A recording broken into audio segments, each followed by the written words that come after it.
Hey, Amaka, how you doing? Hey, thanks for joining us. Really nice to see you here. How are your kids and the husband?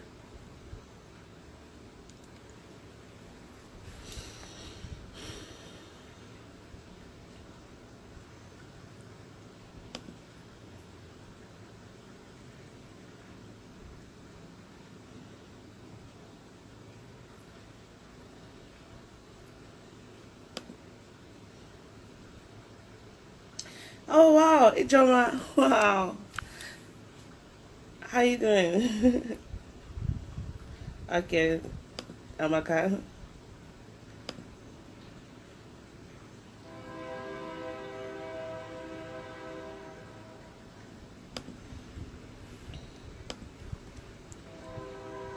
Hey, Ijoma. Been a while.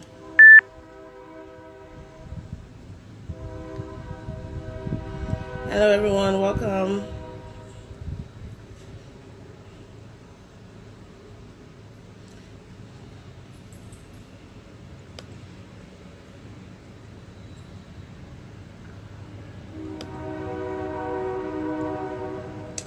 I'm good.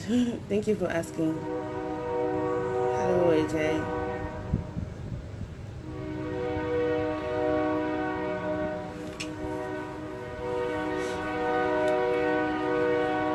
Ah,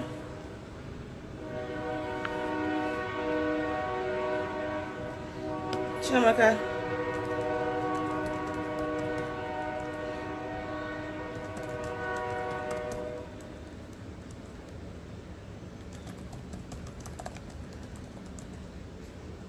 All right, see you, Chiamaka. But you need to use your phone that has a camera because it doesn't have an option to bring you on.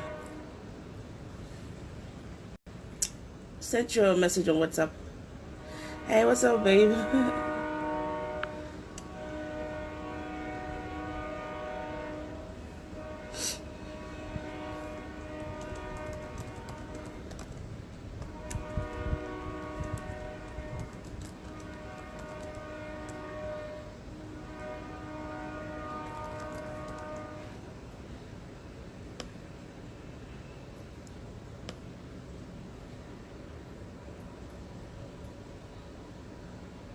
Hi, Hermes, and hi, Shifumi.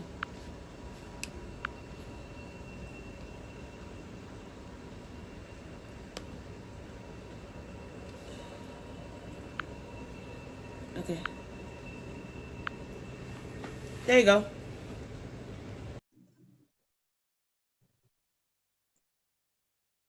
What's up, babe?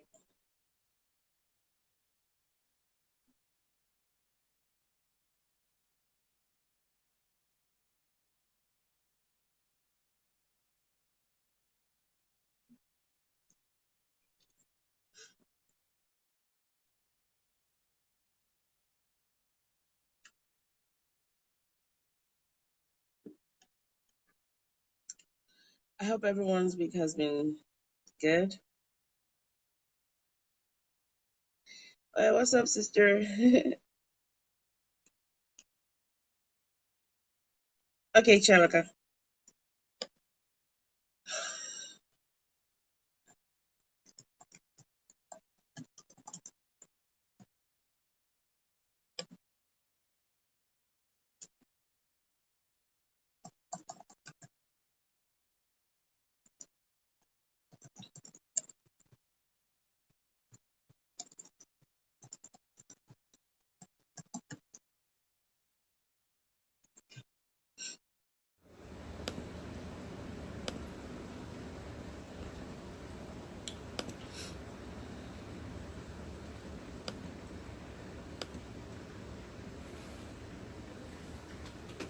So, what's everyone doing for the weekend? While we wait for our guests to come here, what are we doing this weekend? Anything fun? Anything relaxing? I haven't just nothing. That's okay.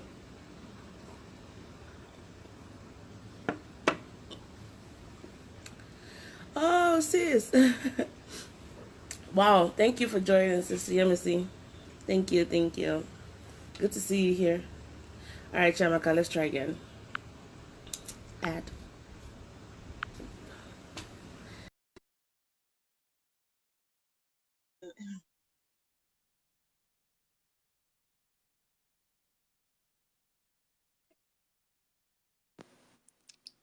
Hey.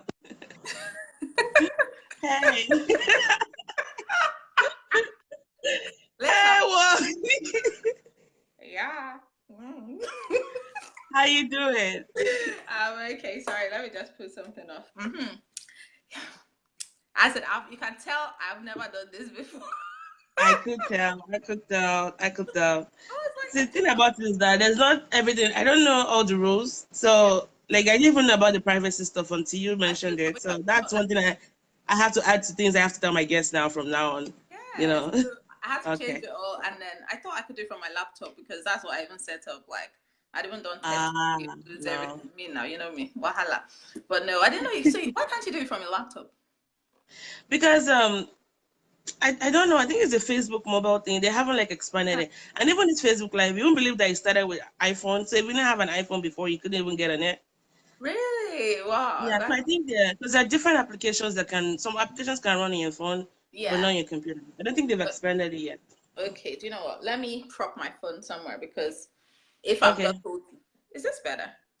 Yeah. Honey, no, you're like upside down land, Oh, am like I? topsy Okay. So turvy. is it? Oh, it This is always has to be perfect. like. It has to be Yeah, like this. yeah, yeah. Do you know what? Let Yeah. me prop it somewhere because Okay. You don't want to hold it for the look. Oh, you look beautiful. Wow. Jeez.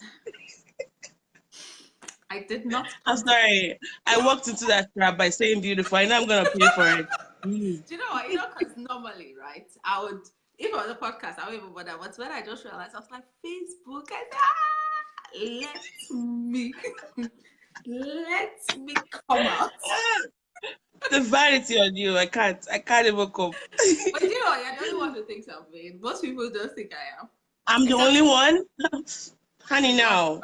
I cannot be the only one that thinks of him. No, no, we haven't even started talking and we're already getting to stuff. Yeah. Hey, Most people. Tammy, you can actually read the comments as well as can you see the Oh, comments as well? okay. Okay. All right. So, welcome everyone. Thank you for joining us. This is early morning, Saturday morning. I'm here in Oklahoma City and my guest is in Scotland. This is from the More Sibyl Podcast, or the More Sibyl Podcast, sorry. And I'm the host, More Sibyl. It's part of an initiative to just get people to share their stories and to connect with people all over the world.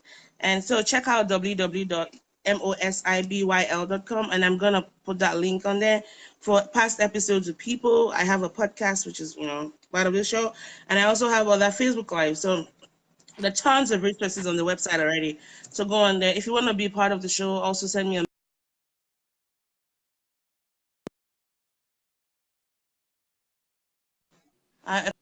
call came in, sorry. If you want to be part of the show, just send me an email. Okay. Now we can go right into it. So, my yes. It's no introduction, but for those that don't know her, let me just go ahead and introduce her. Her name is Chiamaka Lavinia Adepegba, formerly known as Chiamaka Lavinia Nwunze. And we met for the first time in 2003, and we were in college together. Actually, we're college roommates in pharmacy school. Now she lives in Scotland, where she works as a clinical pharmacist, and she's enjoying her relationship with God, deep relationship with God and her husband. She's also a blogger. We're gonna talk about her one of her passions, and she's an avid photographer. So yeah, she's also one of those people that we don't really talk all the time. I remember there was time we used to do this yearly check-in, like on your birthday, and then we'll just talk for the whole year, and that was it. But I'm sure she follows me on Facebook, so she sees my updates. I see her updates. I'd read her stuff on her blog, so I knew I kind of followed up with her life, but it wasn't like let me check in on this person all the time, and it kind of worked for her. So I just Yeah. wanted to point that out. Like, you can have all kinds of friends as long as it's that mutual understanding. Not like, oh, you haven't called me in forever. I'm like, That pisses me off a lot. I know. I know, like the phone works both ways. If you want me to call you, why not talk to me? Anyway, so let's go start with first things first. So, Chiamaka, tell us about just life in Nigeria and then life in London and then finally in Scotland. Like, what was growing up in Nigeria like for you? So that's quite a loaded question. So I know. growing up in Nigeria, I actually really enjoyed my childhood. I think it was maybe relating to obviously the way my parents brought us up. So you already know anyway, because you know me or who don't know me. So I'll just break it all down. So I have a brother and a sister. and obviously parents. And I had a lovely childhood. I grew up in Lagos. I was born in Lagos, grew up in Lagos. So we just had like really, really such a really good childhood. Like we had our neighbors, we had our cousins, aunties, uncles. I mean, most people, well, I'm not saying most people, but people went to private schools in Nigeria, didn't they? Like it was common for people to go to private school. So I did go to a private primary school and it was very good. I think I was a very good student, obedience, used to read my book and and then we had extracurricular activities. Obviously my parents, or especially my dad, he wanted us to learn so many other things like swimming. So I had swimming lessons, I had piano lessons, I learned to speak French, just things. And then when I came out from school, my neighbors were all boys. So believe it or not, despite all this, I used to be like a tomboy. Yes, I used to. Not that. I just used to like, and my neighbors and my brother, they all played a very, very important role in my life. We just used to like jump trees. I used to climb the gates, just do like really crazy things. Like my parents didn't know that. And then I grew up, went to obviously secondary school. We both went to federal schools, but you went to the one in the west, southwest, and then I went to the one in southeast. And then let's just say our lives changed because then I saw a different path. I think I went in so naive and I was so young. I think I was 11 and I was very, very small. In fact, my dad, when he was dropping me off, he said if I cried, he would take me back.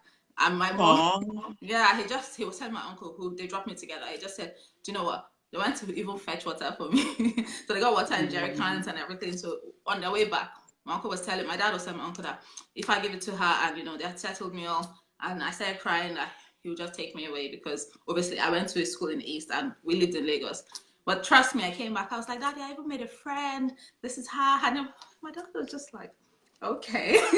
And then they dropped me and all that. And then obviously that night I cried because you know how boarding school was. Boarding school was quite challenging. But I really I enjoyed That's a mild way of putting it. Yes, I did. Looking back now, I enjoyed it, but as you know, especially if you went to federal school, there was a lot of bullying, and that's what I was call it all out to be. It was straight up bullying. We didn't know the word for that then.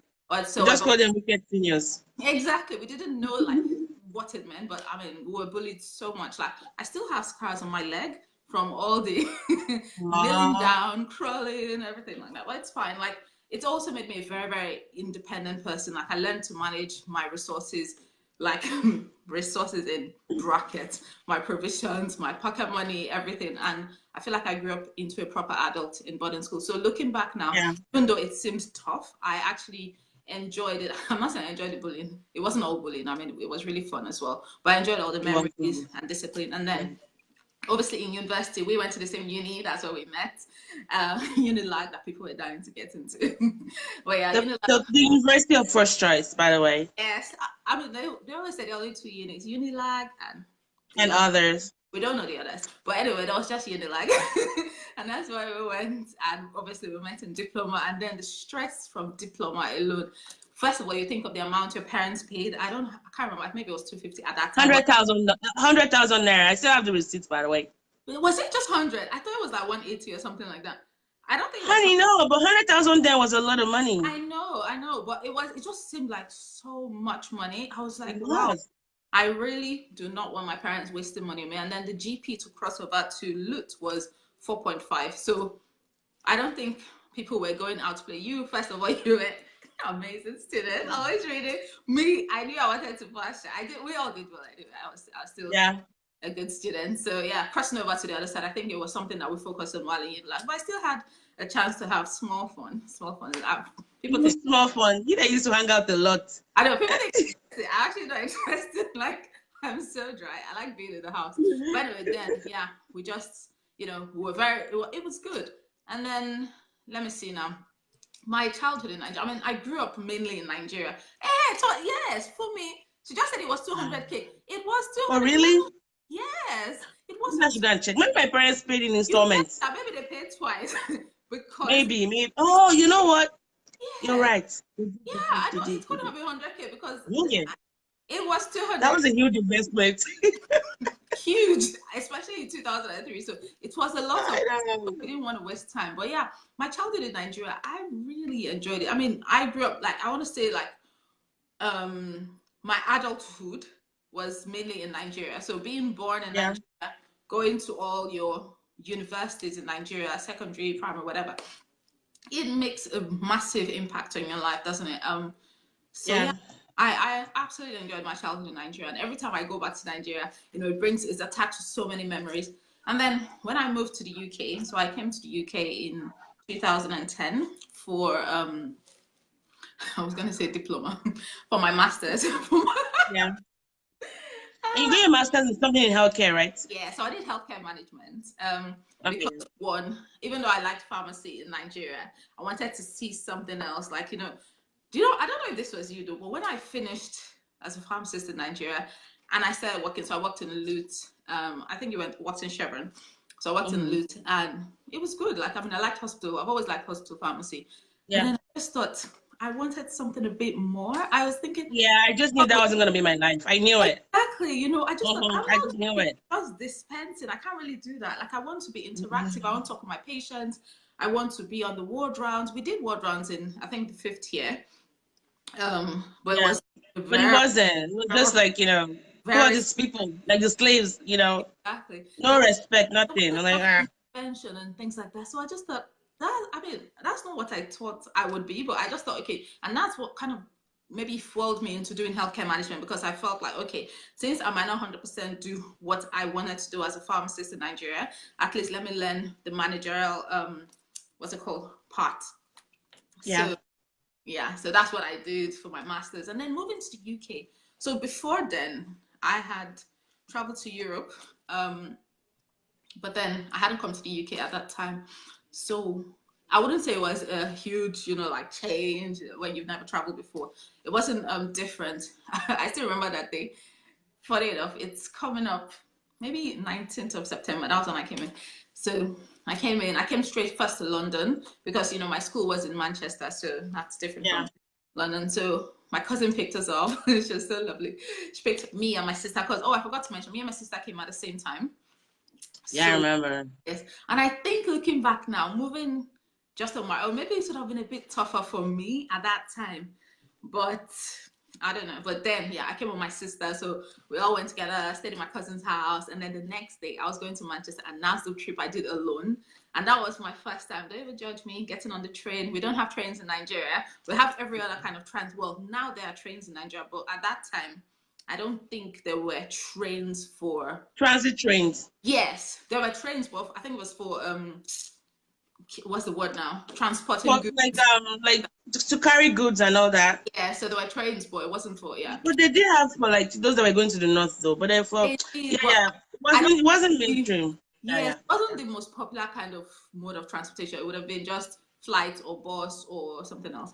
So yeah, yeah. I was first time getting on a train. I enjoyed it. I was like, oh, this is different. I used to watch like horror. Do you watch Agatha Christie's Of course, horror? VC Andrews. Yeah. I know you love those kind of books. Yeah, So yeah. and that, That was one of my talking points. anyway, let me continue. But yeah, when I came to the UK, it was really good. I went to Manchester, and it was at that time. Amaka said, "Don't even try." Oh, I That's used what to you work mean, as yeah. well. Ijoma just gave us the word. Between both of That's us, what, we didn't come up with the words. Cargo train. that's what it was. Thank you, That's Ijoma. it was. But yeah, anyway, I just thought, I got on the train. I think it was when I came down to Manchester, and of course, I didn't know anyone there, nothing. That's when I started feeling like, you know what, I'm actually alone. Like, well, you know how everything is already easy for you. Like, I had my accommodation ready for me. I moved in. My flatmate was she was Chinese, and I think the other one's Indian. So I just moved in. Yeah, I unpacked my things, and obviously, first thing got on the phone with my sister.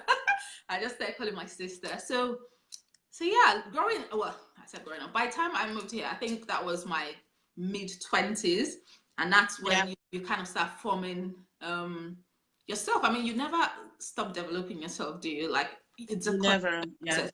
By It's a that time, you're continuous. open. One thing I wanted to point out is, when you're in Nigeria, people will say, masters is easy, blah blah blah. So in my head, that's how I was like, I'll just, no, no. Yes, we did well. Yes. But that beginning, and then that's where you have that transfer from the Nigerian system, which is a British system.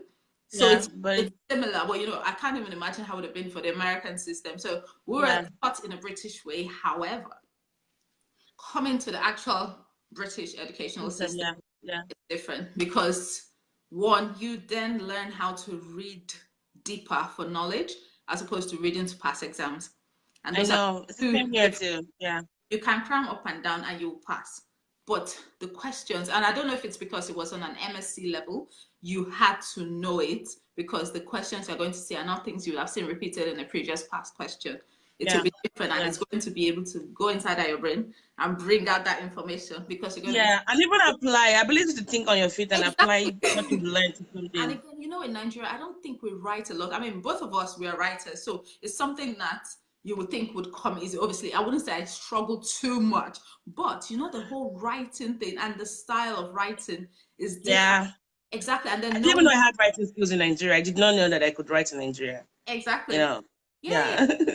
Because we didn't write too much in Nigeria. Sometimes We didn't do a lot of creative writing. We should be infused in our like we're one. reflection papers. They'll give you like a topic and they ask you, what do you think about that in your own words? Not the Exactly. way I told you as a professor, but in your own words. Exactly. Then you Yeah. start thinking, which words? I have no words. But yeah, that's exactly how it was. And then that was when I started doing essays. I think my first essay, I had one very ridiculous, maybe 60 something. And I'm not trying to post, but you know that we don't get 60 something. We You get don't seven. get that's like an F. Exactly. So we get 70s, 80s, 90s. So I was like, what manner of score is this? And then I was like, what did I like? How is it? Then I just looked at, the breakdown of the Yeah. yeah, and then where I scored high and low. And I said, you know what? Let that funny enough, I met Yemi during that time. And if most people know Yemi is also a high flyer, intelligent student. If you give him that score, he will go back and ask you, how did you get that score? So how did you make me get that? So, and he had seen my essay. So we had looked at it again and I was like, he said, no, that's score. You don't deserve it. You should be more. I mean, in Nigeria, we don't have the confidence to go back to a lecturer and say, How? why did you give me Can you this? please yeah, can you explain to how? You want to credit that day? Exactly. But Yemi was like, I think you should. I was like, eh? He was like, yeah, just book an appointment. And I was like, Anyway, I did. And guess what? Like, I should have scored higher anyway, not higher, higher, higher. But the guy went through it. But I at said, least I see what your point yeah. is. You're saying this and that. So I said, so then can they reapply to market? But they didn't. It was just a long question. But anyway, basically that was that. But after that, I kind of knew the style. And then that's what made me work harder as a student. I feel like here in the UK, as when I did my MSc, I worked harder than when I Yeah. was here. Very good. Very good. Just a quick recap of what you've talked about. Mm-hmm. Boarding house. So we have a lot of shared experiences. So we actually went to school the same day. Yes, We did, it was second term, January 17, 2000, 1997. because We always celebrate that anniversary, like two different parts of the world. And then, yes, boarding house was all you said. And I think another thing you forgot to mention was the friendships. Like the people that we met in boarding house, they are, I mean, some of my friends, some of the people I met there, they're still one of my very good friends to date. So yeah, the friendship, the shared experiences, the misery, the bullying, it made us, bond. And to me, that was an example. I actually like the system of the unity schools in Nigeria, yes, where I love. you live where you're growing and then you go somewhere else because it makes you. I got exposed a lot to many people. It Yeah, was then that I knew that I had daddy issues because I didn't know I had daddy issues until I went to boarding house and I realized that, oh, that's not normal. Like, you talk to your dad about stuff like that. So, but I mean, on a lighter note, I met a lot of people in boarding houses, yeah. by just talking to them in boarding house, sorry, that really, really encouraged me and we're Mm-hmm. very good friends to date. And then even you talking about your experience about, the educational system, there's always going to be an adjustment. It Yeah, wasn't different here for me in the UK. In the US, I had to learn how to speak for myself, even though there was uh-huh. already an avenue to speak for yourself. But I didn't know as a Nigerian that I could actually talk to my professor and be like, Yeah, um, can you explain this more? Or can you please review my like? We're not even taught to even have conversations if we don't agree with the professor. It's not part of it. So the yeah. first time I did it was felt like an out of body experience. And I remember going to meet the professor, like, I'm so sorry, I didn't mean to like disagree with you in class. I'm so like, no. I thought your points were really good. I wish you would talk more in class because in grad school, one of the points you have to get is, part of your grading is discussion in class. Like you have to open your mouth and talk. And then Yeah. you find your American counterparts, you're like, how are they coming up with those ideas? Like if they left me alone in that room, I wouldn't come up with those points. So I had to start thinking like them and finding ways to like apply myself. So Yeah. anyways, we have two questions for you. Before we move on to the next big Yeah. one, big one. So Shemala Yemisi wants to know that what actually stopped you from continuing with pharmacy in the UK? And was it really because you wanted something more? Why did you say pharmacy from Nigeria would not make you what you want? That's a Okay. very loaded question. Yes, I think so. Let me scroll down to the actual questions. A So, very okay. short word. Yeah. So I can make sure I address everything. Now, Okay. this is Did you when say it's it? good. Okay, I've seen it. So, what actually stopped you from continuing pharmacy in the UK? So, Pharmacy. okay, so I continued eventually, but at the time when I came into the UK, I didn't really know what the pharmacy system would be like in the UK. And if I feel like if I had known, no, actually saying that now, no, if I had known, maybe I would have just come straight to apply for as a pharmacist in the UK. But that's not what I did. I did healthcare management, and I'm happy that I did that as my MSc because it has given me various opportunities to work in different places. So when I came for my master's, so that was in 2010, then I started finding out maybe towards the end that there was a way for a Nigerian pharmacist to work as a pharmacist in the UK. But I can let you know that it was a long process. So it involved a Yeah. lot of money, of which at that And how point, about the exams? Just all the money, because I remember your last exams. I haven't even got to that point. I know that when you look at the long process involved from being a Nigerian pharmacist to a UK pharmacist, the amount of money you're going to be spending and just the time, how time consuming it was or it will be, it's something that can stop you in your tracks. So I didn't do it at the time. When I found out, I just thought, oh, this is such a long process. And we're talking about like minimum I would need even just to stay afloat would be about £15,000. So at that time, I just said, you know what? Maybe for now, let me use my MSc and get a job and be able to pay for it and all that. And then what was the second question? Was it really because you wanted Yeah. more? I can't see the other question from Yeah, Yemisi. but there you go. You want them like what did you okay, she said that sorry, hold on, let me scroll up a little bit. Uh-huh. Why did you say why did you say like pharmacy from Nigeria would not make you what you want? Like Okay, basically I think what she's trying to ask is that why did you leave Nigeria? Like the way we were practicing pharmacy in Nigeria and then okay, contracting that yes. with the UK. Okay, so the point I was making was in Nigeria, like, and I don't know what it is now, but at the time, which was 2010/11, especially as a hospital pharmacist, because I've never really seen myself as a community pharmacist. So there are different types of pharmacies or pharmacists. So there's an industrial pharmacy, there's a community pharmacy, and there's a hospital pharmacy, and also there's academia pharmacists, and I mean, you can do both of them. You don't have to do one. But community pharmacy was not clearly for me because I like to have a clinical application in what I do. Yeah, yeah. So that's one. And then secondly, I didn't think they offered that in Nigeria. It wasn't enough. And I had gone to quite a few hospitals. And in fact, before I left Nigeria, I was working in a private hospital because I thought, okay, if I'm working in a public hospital, maybe it will be different in a private hospital. So There in private wasn't. hospital, it was kind of, in fact, I feel like it was a bit worse. And I think the reason is because that relationship between doctors and pharmacists at that time, I don't know what it is now, so I can't really comment, but it wasn't, there Yeah. was always that kind of sub rivalry, which doesn't make any sense to me thinking about it now. It doesn't. The power distance and the power Yeah, structure it's between just that pharmacy. tussle. You Like it don't know. wasn't collaborative. It was almost It like you're encroaching on my wasn't space. Yeah. it wasn't. So you just thought, I don't really want to work in that kind of environment. I remember in Lut, I had, like the good thing working in public hospitals is that it's not like you can just sack you anyhow. That's the difference. In private hospital, the person who's paying your salary is probably a doctor And who is the party. owner of the hospital. Yeah. So you can't be, what's the word now, messing around easily. Do you get? Or you wouldn't have that confidence to question them. Whereas in a public hospital, it's obviously the government that is paying you. They are consultants, they're different doctors, but it's not like they're going to wake up and sack you. And with that, I'm not saying that people should do that, but you're slightly more confident in questioning people because they are not your orgas, or do you get what I mean? So yeah, in when I was in Lutz, I was able to ask questions. Like, for example, I remember a patient came in with a script, and on the script it had blood on it. So I said, yes, I know, blood on it. I know we all keep all the scripts or the prescriptions, as they call it in Nigeria, Yeah. in a box or something, like, Yeah. I thought this is blood on it. Even if I hold it with gloves, it could have Hep A, Hep B. This was me at the 2009-10 time. I just thought, I don't think it's right for me to touch this or even put it, because it already No, goes it's into. hazardous. Exactly. So I told the patient, I'm going to start processing this, what they've asked for. I wrote it out on another paper. And I said, this is not good. There's blood on it and everything. Go back and tell the doctor, I think it was the house officer, to write it on a clean script and all that. And then they took it back, and the doctor said, who is that? A pharmacist. What do they know? Something, something, something. The reason On why top of just studying scripto, not I even know, like just extra therapeutic paper. substitution or anything. We have not even Exactly. started talking. Yes, and just that.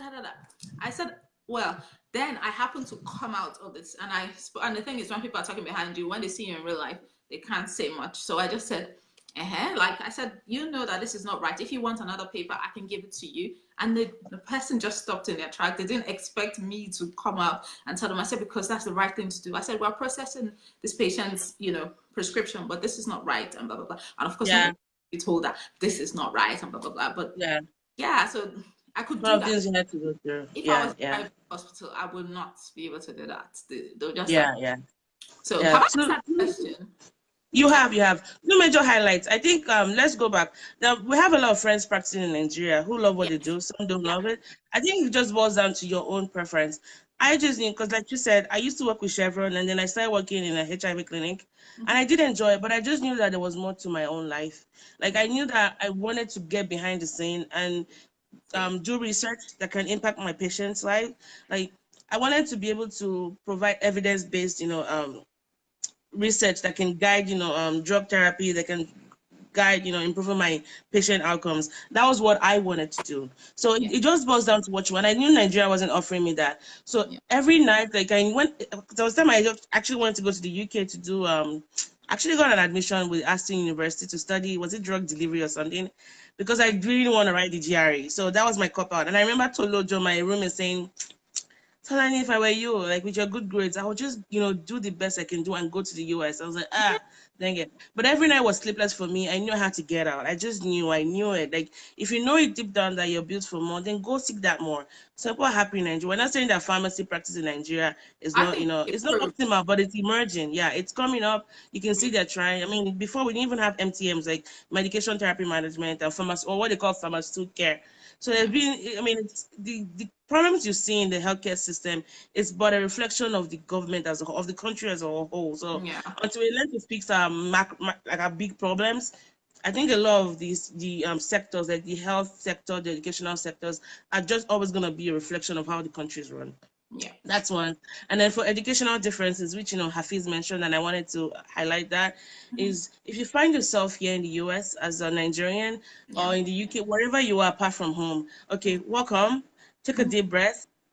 It's gonna be scary initially, but you always ask yourself, why did you leave Nigeria? Like, why did you leave if it's not Nigeria, why did you leave that country to seek, better pastures? You want to make something better for yourself now. Now find out how you can do it. For me, it entailed talking to my friends that I knew were smarter than me, because for you to leave the country and come to another country to study, you're already one of the top 10% of your class because they saw something in you to offer you that admission. So, but then you're coming to a saturated pool of highly intelligent people and those Yeah. that are actually from that country as well, where they know how to, because it taught them from the way they were little to start thinking for themselves. And if you're from Nigeria, it's like, no, you can't even hold those kind of thoughts because we're under a military regime for so long that our thoughts were censored. So I think that was what crept into our educational system, plus the British system that is so patriarchal and all that. We need to talk about people's system.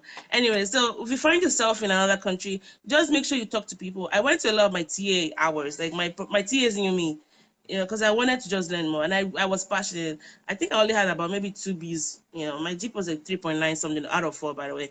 But for the most of it was all A's, because I just wanted to do the best that I could, and it wasn't difficult getting an A once I understood the concept. So Yeah, yeah, apply yourself, that's a ask really questions. It's different, but monkey see, monkey do. I started observing my American friends. I started watching the shows they were watching. I started reading what they were reading, and after a while, I found my own path, and I came up top. It's a lot of work you have to do, but it's worth it. what I was It's going to worth it. add to everything is that because of the resilience which we grew up with in Nigeria, I feel like most of the top students are actually Nigerians or maybe Africans, because Yeah, you're reading while you're back in Nigeria, you're reading on the sometimes difficult, not every time it's difficult, but sometimes really difficult situations which you would not think were difficult until you come out and go to another country and you think, like, for yeah, example, when I was looking at my project which we did in final year, of course there was thing and all that kind of stuff.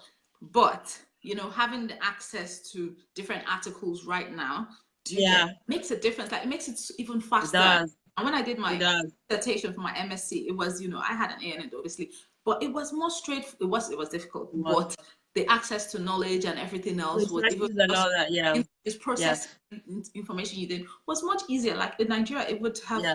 been so. Because of that, when we come to another country where things are easier, we recognize it, and that's one of the reasons why people do it. And then people say, it's easy. It's not. It's just that Nigerians are actually very intelligent, highly functioning human beings. We're very resilient too. Very, very, very, very Yeah, intelligent. Yeah. yeah, yeah, yeah. So that's that. Thank you for highlighting that. Now let's talk about let's we're gonna go off a segue now, talk about something very important. So let me build up to it.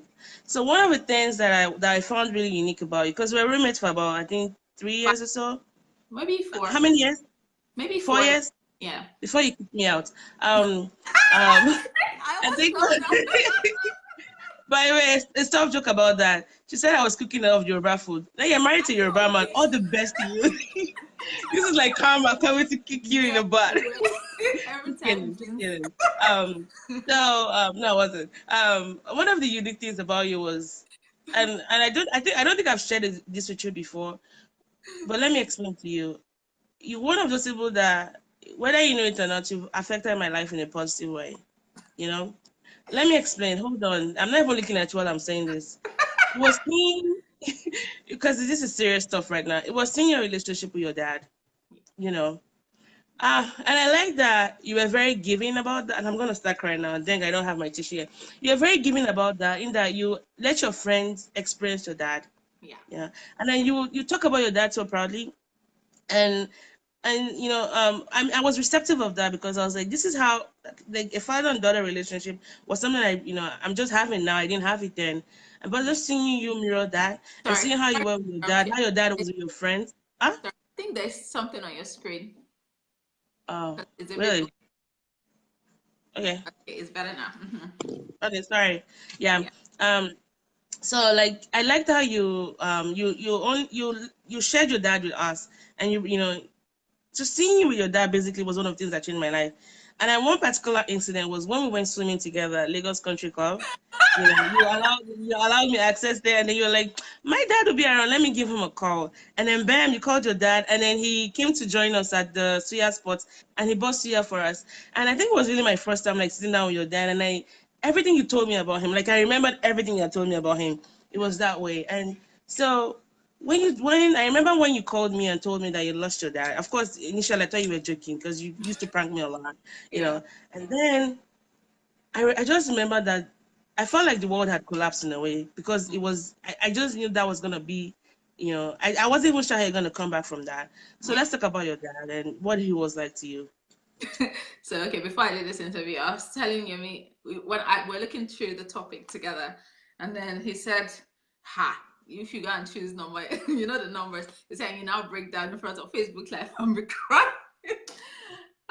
That if it happens on this life, whatever we're going to do, it's fine, because it's my dad we're talking about, and I feel extremely passionate about him. So I already spoke about my dad here even before we even got into it. But my dad, I used to say, he, not even just as a father, he was the most special human being I've ever known and come across. And even just being his daughter is, to me, it's it's the best thing that's ever happened to me. So obviously, he died when I was very young. I was 22, it might not be too young for some people, but for me, I No, was no, that was your dad. Yeah, I yeah. felt like I was too young for that. My dad he grew up, he had quite a tough childhood, and you would think that with that sort of childhood, it would affect him in a bad way. And But he served in the war too, right? Biafra War, I think. yes, he did, which Yeah, I'll come to. Yeah, so yeah. he had a very tough childhood, but his relationships and even with the people that might have treated him badly were just excellent. Like he just had, and then I think his faith in God was something that also impacted me in the way I had my own relationship with God. Because you know how they always say that if your father has a good relationship with God, it would affect you and it will affect kind of the way Yeah. you look at God. Because when you look Mm. at God as your father, if it's maybe very scary, you just think, I can't look at God like that because God, that is not, but God wants us to look at him in a loving way. And that's the way my dad was. And he had a very good relationship with his own father. So I think, Ah, yes, he did. He had an amazing relationship with his father. And his dad died when he was young. I think he was maybe 15 or 16, very young anyway. But yeah, my dad was very intelligent, very, very highly functioning. He was on scholarships all through. He went to University of Ibadan. I think before he got into university, that's when he went into the Biafran War. I think that was 1967 to 69, 65 to 7, I think, Civil War, something like yeah. that. I remember Still, when he told me the stories of Biafra War, I just used to be like, first of all, I don't like negative, horrific stories like that. But thinking back now, I wish I listened properly because I think I would have learned a little bit more because I was listening to maybe all the other parts of the, but I didn't listen to the history behind the whole um, Biafran War, even though that's not what we're talking yeah, about. yeah, Yeah, yeah. and but he had friends from everywhere. Many of my dad's friends are actually Hausa people and Yoruba I people. know you spoke a little bit of Hausa too, Yeah, right? he talk really good Yeah, outside because all the Siam yeah, people, yeah, yeah. big Siam because of that. But yeah, I know Look he at you. Yoruba is just, I know. And then no, but hello. he went to Okay. US, so he could speak Yoruba as well, but just a little bit.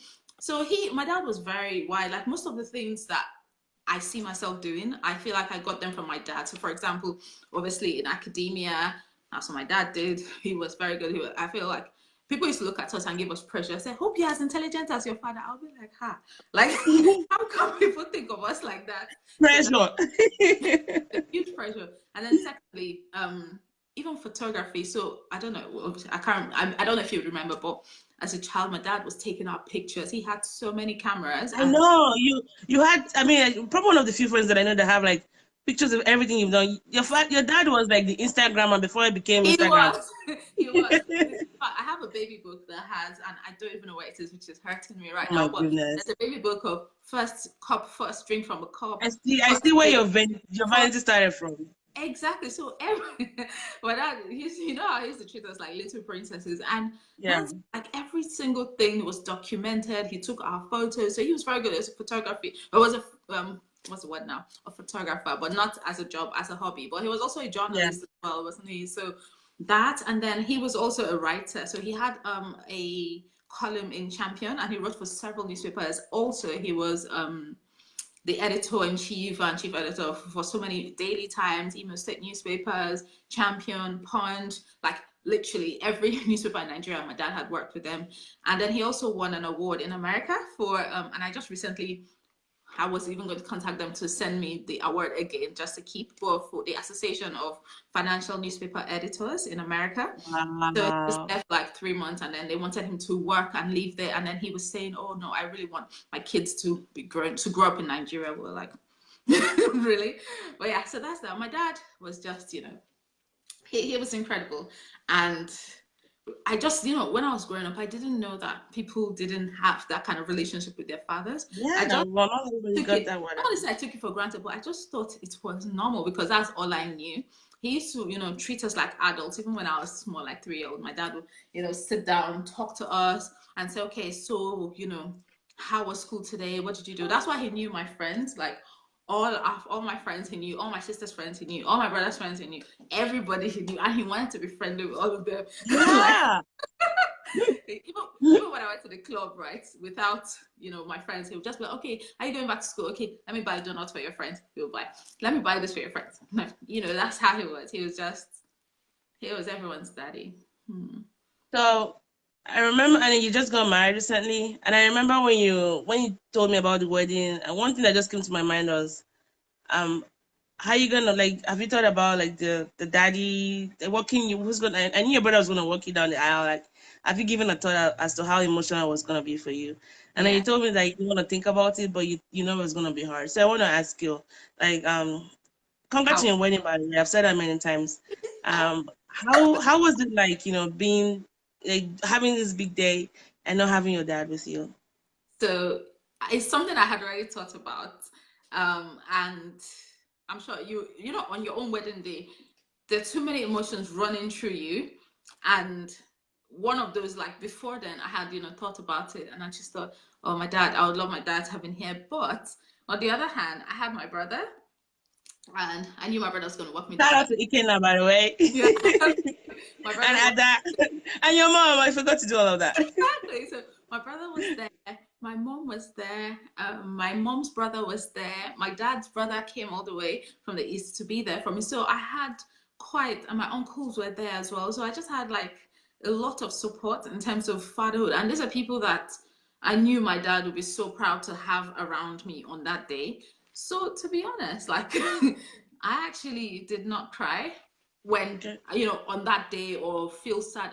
I don't know, I just felt this kind of happiness that I hadn't experienced because I knew that my I know it sounds weird now, but I just felt my dad's presence and in a positive way, not in a kind of way that would elicit me to start crying or thinking. I didn't Yeah. think, I just knew that if he was here he'll be happy, but since he's not here, my brother is here and my brother is walking me down and my brother is so funny and Yeah.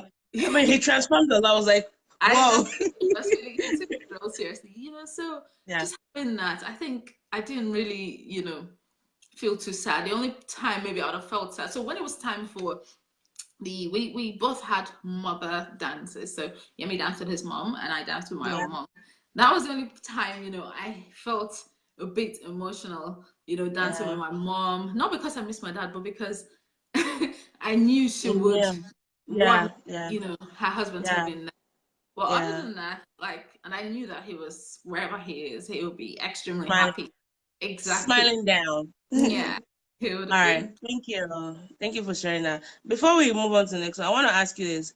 Like, I have friends that have lost a parent, Yeah. like you, and some, quite recent, and it's still something that, even talking to them, I can sense that it's still very hard. Like, I don't know what that is like, but I feel that I can hear it through their pain and all of that. So for those that are going through that, or even still worried that, oh, I don't know what's gonna be like on my wedding day if my dad has to walk me down the aisle, or if I don't find my mom, at this big event that I have, or things like that.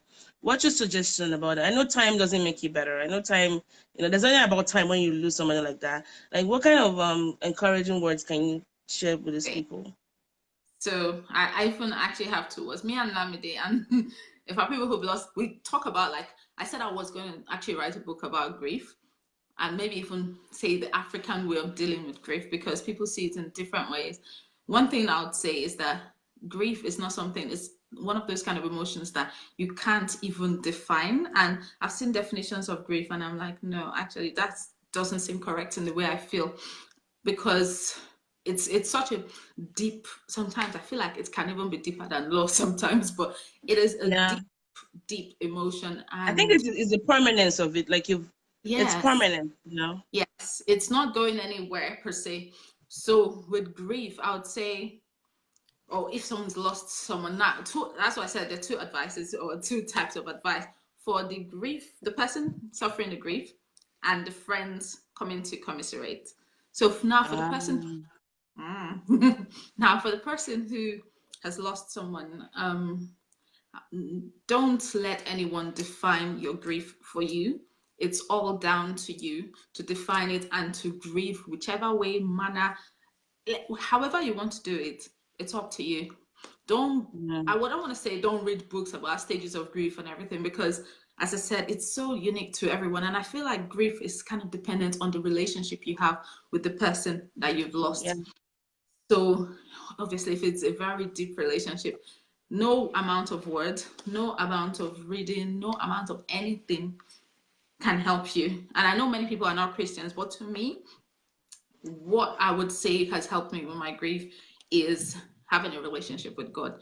And I've always had a relationship with God, even since obviously as a child, being a Catholic and everything. But then even growing up, when I was in university, that's when I gave my life to Christ, and that's when I had a deeper relationship with God, and I understood God as a father and in different manners. So that really helped me. But I have to say that if you're annoyed with God, you better be and let it all out. So the year before my dad died, and I don't think I've ever shared this with anyone else outside No. my family, but year before, I think he had a surgery. No, I think he had a surgery. It was successful. Everything was fine. And I wasn't, we used to go to S1 field, pray, kabash, all kind of thing. We're in Exco now together in CMG. Yeah, we're CFG. Shout out to Chef CFG. Yeah, I scared wearing this. I was so scared wearing this. We were scared for a whole year. Wait, hang on, my battery is getting low. Okay, that's fine. If anyone has questions, please put them on here. About grief, about loss, and or any comment for Chiamaka or myself. Thank you all for joining. Okay, Okay, you back? Okay. so So a year I'm back. before he had a surgery, Yes. it was Yeah, successful. before that, our relationship with God was like, Then, I don't know why I'm echoing. I can hear you. It's pretty fine. Okay, that's fine. I can hear myself again. Okay, sorry. Let me How do you sound? I would think someone as vain as you'd be happy to hear your own sound. I know, but when it's mixed with other. By the way, the year before, we had prayed and so many things like that, and then the year he actually died, I was shocked. Like I was like, how did this even happen? Like, sometimes you feel like you would have heard from God, that kind of thing, and then me being my usual self, I was like, okay, I'll just take it. I won't, God, you've done, sometimes you just want to blame God, don't you? I'm sure God will be like, what kind of human being did I create? Every small thing, they want to blame me and everything. So I was hiding my emotions from God, basically. I was just like, I'm just going to go through this whole thing.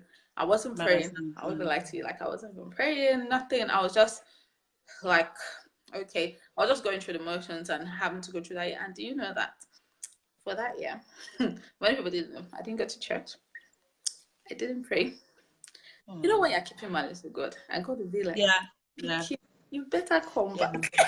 You never have gone through that, really, Exactly. And the thing is that because of how obviously many people now I know, but many people tell me that I'm very private, and I was like, most people could not really get through an insight to me because I'm the kind of person, I'm not one to open my emotions to the whole world and everything.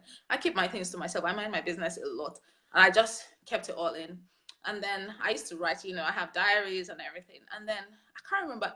It must have been maybe one program I just watched on TV, and they were talking about, how people don't talk to God and stuff like that. And it just maybe, obviously, I'm sure God was just tired of me at that time.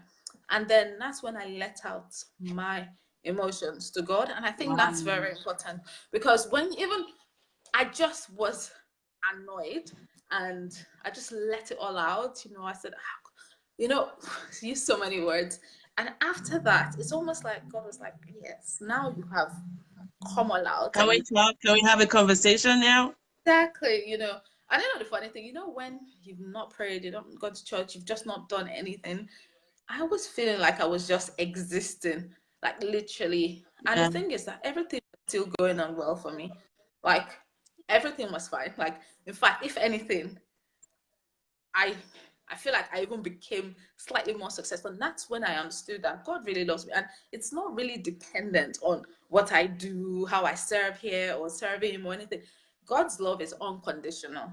And when you understand an unconditional love, you would know that it doesn't depend on what you do. It's a different kind of love that is too deep. And you just think back and be like, God, like, how could you even love me? Like, when I'm doing, I'm just there doing. Not I wasn't a crazy girl, but I just was not being myself the way I was holding my relationship with God. And still, everything was still going on fine, even good and everything. In fact, if I told you this part, you wouldn't believe it. But that's when I had living accessories because Yes, and you know that it was extremely successful, like everywhere. I was in Because of magazines. me, by the way. I Eh? probably spent like 90% of my money on this. Just kidding, just kidding. Yes, you Just were my kidding. unique customer. You were, I said you were always, Chiamaka, do you have anything? Yeah. And then, I was in magazines, I was in Bella Nigeria, I was everywhere. Yeah, And, the things still went well and everything. But I wasn't even praying, I wasn't doing anything. Like, I was just, existing. And that's why I had so much energy for it, because that's the only thing that was keeping me. I just put all my energy because I didn't want to face my grief. So what I'll say is, number one, when you can, if you're a Christian or you're getting annoyed with God, let it all out at your own time. Renew your relationship with God, um, and renew your relationship with God, and then make sure that you're dealing with your emotions, even if it's little by little. If you're a writer, write about. If you're someone that records, whatever way you know how to express your emotions, just do it, express because it. Yeah. exactly, just do that, because and talk to people. I had my sister to talk to, I had my brother to talk to, Like but they, people that have the common grief, like if you can even find if people that, yeah, even if they didn't have, you can still talk to them. But obviously, if they're my brother and sister, they would have by force, But they are also dealing with their own grief, so yeah, also be considerate in that. And then let me tell you that I know people say time. Obviously, time will not change anything. Like, what, when he died, a lot of people came to the house, say something. It's God gives, God takes. I didn't want to hear that. I still don't like when people say that. so Is this that is the what you're piece supposed? when what we need to be sensitive about when we're trying to console people. Yes. Now this is now for Okay. the griefy The or the friend. grievous friends. The truth is, and I have seen, and I don't think I've ever told my friends this, but they were actually amazing. Like, it's as if they knew what to do already. Like, nobody did anything that was out of the ordinary. Like, everybody just understood. And I still remember that day. It was a public holiday because it was Easter time. The whole class came to our house. I was like, Yeah, wow, like I didn't really think, yeah. I didn't expect that. They all came and they were not asking me I mean, your annoying house was questions. packed. Like they had to even like put extra canopies outside. People came from all over. They even That was your fried, dad. they fried akara Yeah. and puff puff. I was like, how do you even have time for all this? But yeah, like all my friends came and they were just there for me. They just followed my lead. Whatever emotions I showed, they just, even when I broke down and cried, they just, consoled me and so they were not asking me annoying questions. But what I would say is that I would say it's even more of, aunties and uncles. But don't worry, God gives, God takes, God collects, God this, God that. What's the Yeah. collecting offering or what? Why did you want to collect somebody that I love? Like, I was not. Chike, at that time, someone just died like 2 days ago. Is that what you're supposed to be saying? I know they mean well, but that is not. Don't even use that vocabulary. It sounds very annoying. Don't say it. Just leave it. What if you've lost someone as a friend? You have a friend that's lost someone. Just go there and follow their yeah, lead. If you're the crying type, cry with them, but be useful yeah, in their house. Help them sweep the house. Bring food for them, help yeah. them paint their toenails, whether they want, just do things that will make them happy. And most importantly, I would don't sometimes just sit down, just saying anything, just sitting down with them, holding their hands. if you can sleep over, do that. Like some of my friends slept over.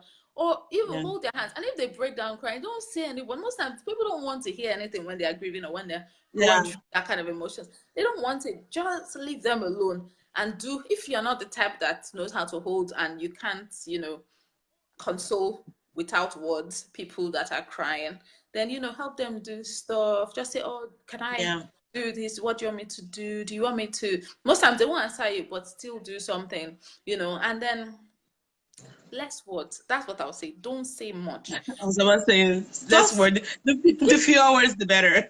yes. And again, don't ask them how did it happen. They've said that story many times. Don't ask them, so what happened? And just they like gist and they Are like you banter. gonna is this curiosity we have, like almost like the journey, you have to know how they left. Like Exactly. So I know, and I do you that say, sometimes, which is what really happened? wrong. What happened? And when they now tell you Mm-hmm. what happened, you now say, You don't want to ask more. I said he was too young for this.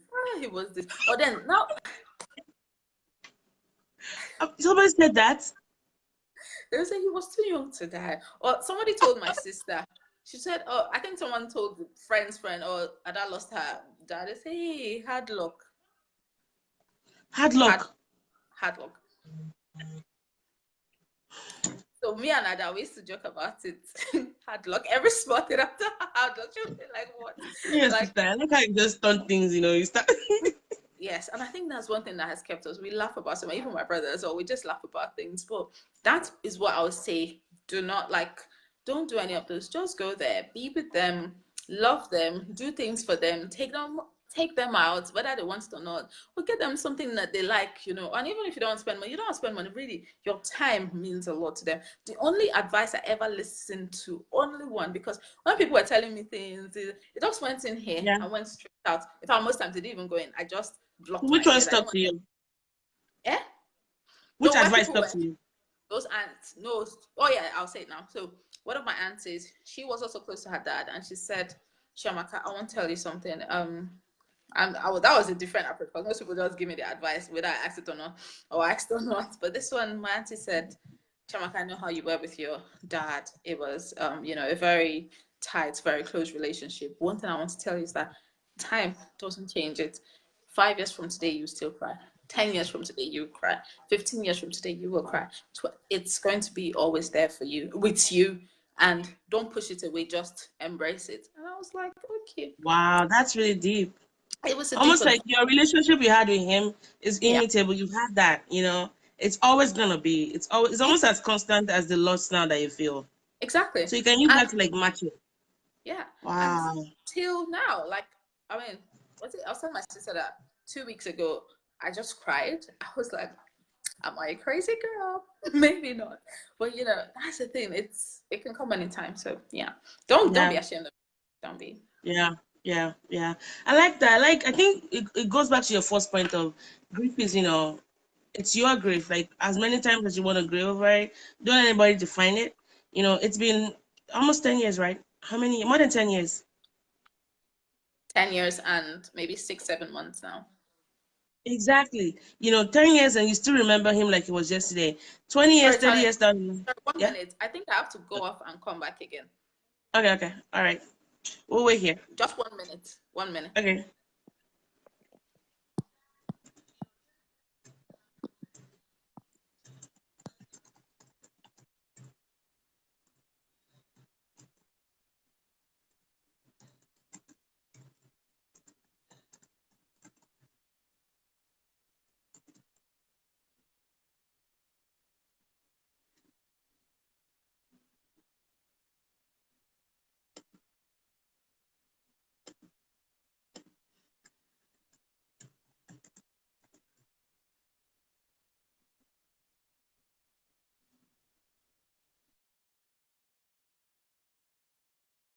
Joining us so far. We'll round off pretty soon. So if you have any last minute questions, let me know so I can ask.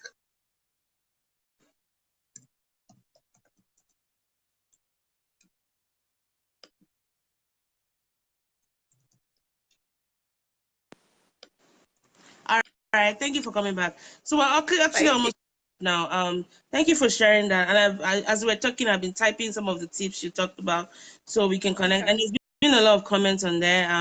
I think Christina Oxy, she wanted to let you know that she was really inspired by your words because she lost her Oh, mom thank in 2004, and that your words really inspired her. That she wanted to let you know that. And then Kemi also said, "Only God gives the kind of comfort that makes time heal the pain." You're very right. Like you. I think for us as Christians, we do have that hope that we'll see our loved ones when we get to heaven. And then even Yeah. while we're here on earth, there's a way the presence of God and our relationship with Him, because there's a place for grief in the Bible. There's a place for grief when we have a relationship with God. It's not Yeah. exclusive, because a lot of things will happen here while we're on earth, but we have that hope, that God is going to take all of that and use it for His glory. He's the father to the fatherless, is the husband to the widow. And so for those that are listening, you've heard it from Chiamaka. And okay, also read through the comments. Like for us as Christians, we do have that. We live in a world where anything can happen, but we know as Christians, we already know the end. We know how it's going to end. It's going to end in His glory. So what we just have to figure out is how we can keep renewing our trust and our faith in God. That's what we want to highlight. So thank you for that. Finally, love. You married a Yoruba man. Congratulations. You were my sister Thank before, now you're my sister's sister. Well, Anyways, for those listening, there are three major tribes in Nigeria that don't know about Nigeria. There's the Yoruba tribe, there's the Igbo tribe, there's the Hausa tribe. So I'm Yoruba. Chiamaka, for all intents and purposes, as Igbo, and we've had, I mean, Proudly Igbo. way back. Huh? Proudly, Oh, proudly proud, Igbo. sorry, proudly Igbo. Way back, there used to be like this fuss about intertribal marriages, but nobody cares anymore. I mean, love is now love. But anyways, so she recently just got married, and her pictures are so beautiful. And so, how was it like? It's been 3, 4 weeks now. Yeah, so by now we're supposed to be celebrating 1 month anniversary. And I, I'm kidding. and I I brought you here. Like, I'm really honored that I get to have you on my show, even though you're supposed to be on your honeymoon phase. thank Yeah, you. yeah, Okay. yeah. So what's the question now? How Just is it like? without sounding cheesy or corny, what has the short stint, so far with married, like, what's that like for you? Okay, so obviously, like I've always had a very great relationship with Yemi. So Yemi is the I would husband, by say, the way, for those that are wondering, is Yemi person. oh, sorry, It's yeah. okay. Well, look for people like me. Yeah, Yemi is my husband. Most people call him Yemi. That's Oyibo, but his name is Yemi. So obviously, we've been together for quite a while. So I like how you put that quite a while. yes, quite a while. So, and we've had such a great relationship. Like, I'm not even trying to be cheesy or anything, but we've had a great, amazing relationship. And getting married was just the seal to it. Just the final seal. And I would say, when people say, is it any different? It will be yes or no, because yes, in the sense that obviously now there's more of a confirmation of so many things and just the whole legal thing and everything. Mm-hmm. Oh, because obviously we've been, I wouldn't say anything has changed in the relationship, but I would have to say, which is funny because we didn't think this would happen anyway, was from the traditional wedding day, it just felt, maybe just for months, but I felt so loving. And I'm, look at tell her this face. Is it not you that asked me? But yeah, no. I think it's more like, if you like, especially for people who had a relationship abroad or we met here in Manchester and everything. So we've not always had all our family together at once and seeing our love and everything. Yeah. But when we were, in fact, from touchdown to Nigeria, like I could feel the excitement everywhere from my family, from Yemi's family. So I think that whole thing is also contagious because then you see everybody just celebrating your love. They're so Yeah. happy, they're Yeah. excited. You're like, as in, and that's why, like, I think we also brought back that whole happiness and excitement back with us. And I think that's what makes everything ever so slightly different. Yeah. But yeah, it's been great being Yeah. married 1 month. It was a beautiful ceremony. I wasn't there, but I saw the pictures. And I like how you guys, like the fusion of your culture, the Yes, Yoruba and Igbo, it made for a beautiful ceremony. And yes, I we would did. want to ask about intertribal marriage, but I mean, even calling intertribal marriage is already denoting like a difference. Please You just, anyway. exactly, yeah. It's two souls finding each other regardless of where they're from, and, just Exactly. making a promise to move forward. So I'm really happy for you, and congrats, and yeah. So do you want to ask about intertribal marriage? Well, Yes, I guess it maybe just to satisfy that curiosity. But I really, like I said, the moment when I said, I was like, you know what, that already denotes like there's a difference between two people. But because culture is just, I mean, why it's important, like it's just individuals. Because marriage is not there could be a clash of culture if you let it be, but it's more of the yeah. souls connecting than a tribe. You know what I That- mean? But if you want to just, maybe for those that are a little bit antsy Yeah, about I'm it, curious. yeah, So in terms of intertribal marriage, because that is what it is, I would say it's all down to the individuals and the individual's family, because those two things are important. So, excuse me. First of all, I think on my own part, because obviously I grew up in Lagos and I know quite a lot about the Yoruba culture. yeah. Not a lot, but a good, like a reasonable You're still a amount Yoruba of the illiterate, by the Yoruba. way. Yeah, Yoruba is still not perfect enough. You call me Yoruba illiterate very soon. By the way, yes. So I knew quite a lot about Yoruba culture, and a couple of people in my family are also married to Yoruba people. So um, I knew like what to expect. And then on Yemi's side, I don't think he has many people who are Igbo apart from me and maybe a couple of one or two of his maybe family members that have been married to. But so in terms of even from the beginning of our relationship, because I think someone asked me recently that, did you know your husband was from a different tribe? I said yes, because you know in Nigeria our names have meanings and they're kind of related to From our the last culture. name, you can tell now to a degree. Exactly, instantly. Yeah. No secrets, no nothing, you know. So I said, yeah, from the beginning, even from when he asked me out and everything, I already knew that what I was getting into and all that. And to be honest, it's actually been okay. Like I've not had any kind of issue or you know what, you can't marry him.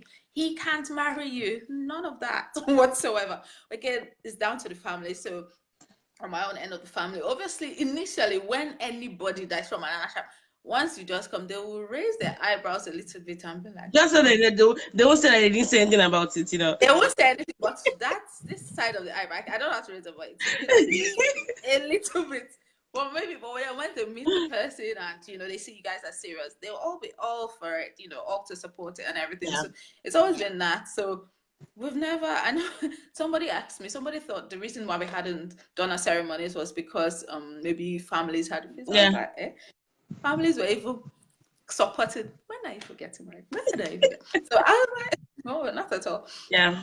It's just what we wanted. So what I would say is for intertribal, make sure if you're going into it, Yeah. make sure that you discuss so many things that are very minimal that you might not think are important. Yeah. So for example, no, when it's time for the ceremonies, think about it. What kind of ceremony do you want to have? I personally wanted to have both ceremonies, so Igbo and Yoruba. And in Igbo tribe, most times, if you're marrying a woman, it would just be the Igbo one, Igbo, which is what they call it. Yeah. You know, but I also wanted to have the Yoruba side of it. And I mean, it was just only my decision. Like both families were happy either ways. Yeah. So I was happy to have the Yoruba part because I also like the Yoruba culture as well. So we had that. You also think about other things. I know this is so far-fetched, but you know, some people like who are in intertribal marriages, when they do have kids, what kind of names? Names, yeah. Yeah. Those things are cool, but Yeah, it can then yeah. so do you why can't one have an Igbo name and the other one have a Yoruba name? And this no. Like talk about it. It doesn't matter whichever decision you come to, but make sure you talk about it just so you know. And then obviously in terms I would like my kids to learn in Nigerian language. It doesn't matter which one it is. Preferably, I know people are going to jump up and down now, Yoruba, because I'm from, like, I think it's You easier can for teach them them to easier. You can teach them easily because this your they call it mother tongue, not father tongue for a reason. exactly. So, But Yoruba is funny enough. What I think they would more likely learn. One, they are going to be Yoruba kids, and they will be half people, half Yoruba, but they're going to be Yoruba kids anyway. So, and most people in my family can speak Yoruba. Yeah. So if they were to come and help me take, most likely they would teach them. And Yemi would be able to speak to them more. I would speak to them in Igbo as well. If they can learn both languages, in fact, I will be over the moon. But I don't want to deceive myself and think that it will be 100% easy to do that. But that would be my aim. Like any language at all. Yeah. Igbo, Yoruba, whatever it is, I don't mind. So I like that. I mean, because I've had people in my group that on my podcast that are even they did like interracial marriage. An example that comes to mind is mine. She's Japanese American and she married a Chinese American. And so the question was like, have you guys told her like, these are things you need to talk about, like what kind of name are going to give the kids, what languages are going to learn, Mandarin or Japanese or something in between. I mean, these are really big things. They're not deal breakers, but at least you're just talking about them now. Exactly. Talk about that and then talk about like, other things. In fact, things like food, be Yeah. willing to learn other people's foods. Like me, Yeah. you know me. I never used to like to eat. I wanted to speak nonsense. I never liked eating outside. Like amala, ewedu. I'm telling you, the first time I ever tasted amala and ewedu was in my mother-in-law's house. And she made it for me, and that's why I was able to eat it. And it was tasty. But other than that, I would just be looking at food and thinking, oh my God. Like, your spaghetti bella. Remember that thing you used to make with spaghetti? Exactly. Yeah. So, things like that. You have to be willing to, learn. Yeah. The thing with intertribal marriage, because you're already in love with the person, you should have a willingness to learn about the person's culture. I like that. That's the same mindset to learn. Yeah. Exactly. Open about it. Yemi was like, in fact, you would have seen his outfit. He was like, I want this kind of ishago. I want this. I was like, see this one, like embracing the whole thing. Yeah. I want to look this way. I want to do this, And he's always been open. Obviously, I know how to cook more of Igbo food. So when I make egusi, simple things like egusi soup. Yorubas cook theirs in a different way. You guys cook your own Igbo, differently, yeah. exactly. So Bowls. things like Yeah, that. like the big bowls I do. Yeah. Exactly, learning how to make F4 and different things like that. And obviously, like the other day, I made ayamashi, and I've eaten it before, maybe once or twice. Yeah. But I made it, and it's not like there's any pressure because Yemi is not really very fussy about food and stuff like that. But it's just making that effort and thinking, To connect with that let me person's culture. Yeah. Exactly, and we eat a lot of Igbo food. In fact, maybe a lot of Igbo foods like soups, like different soups. People are like, oh, what's the name of this one? What's inside? Okay, Yeah. you eat it, you like it, So it's very minor things like that, and yeah, I think minor but important. They actually major stuff because that contributes to, like you said, you already have that love, which is really the biggest thing. Now, how do you add more to the love? By learning more about that person's culture, find out, I think it shows you love them in a way.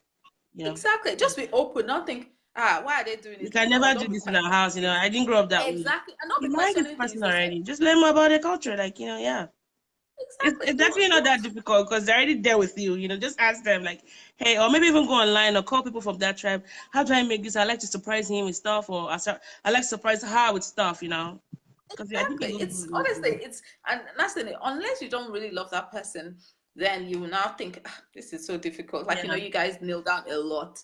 Kneel here, kneel here, kneel here. I don't mind because funny enough, when I grew up in Lagos, and we used to kneel down to all the women, and it was just something I was used to do. So it's not me as a Nigerian girl. I tell you, I don't really like that kneeling down thing, but you gotta do. Do you know? Yeah, it's like sometimes I'm happy I'm here because nobody cares about kneeling down here. But when I go home, I do that a lot. Yeah. Anyway, so it's those things are just. They don't really matter. It's not like you're going to be permanently kneeling down every single time. Things like that. Yeah. And because after all, the Yoruba men, they would dobale during the wedding as well. So that's not an easy thing to be doing up and down. And even in Igbo culture, you have to kneel and give your husband the palm wine. And then some people say, why do I have to drink the palm wine? Yeah. It's just the culture. Learn it, enjoy it, and have a fun time. And then the culture will also seep in different ways. Like even as some we might not even know now, but simple things like what we do, like Yoruba, your weddings are a little bit more elaborate in terms of the culture, even with Igbo as well. Yeah, the ceremonies are the length is longer. Yeah, because they really focus on the families. They try to unionize the family, like unite the families. Sorry, yeah. So that's that. Exactly. So it's all interesting. At the end of the day, we're all one Nigeria. Like exactly, it's two souls meeting themselves because of geographical lines and the way we express things differently. That's what made us different tribes. But at the core of it, we're one nation. Anyways, thanks for that. Two things before you leave.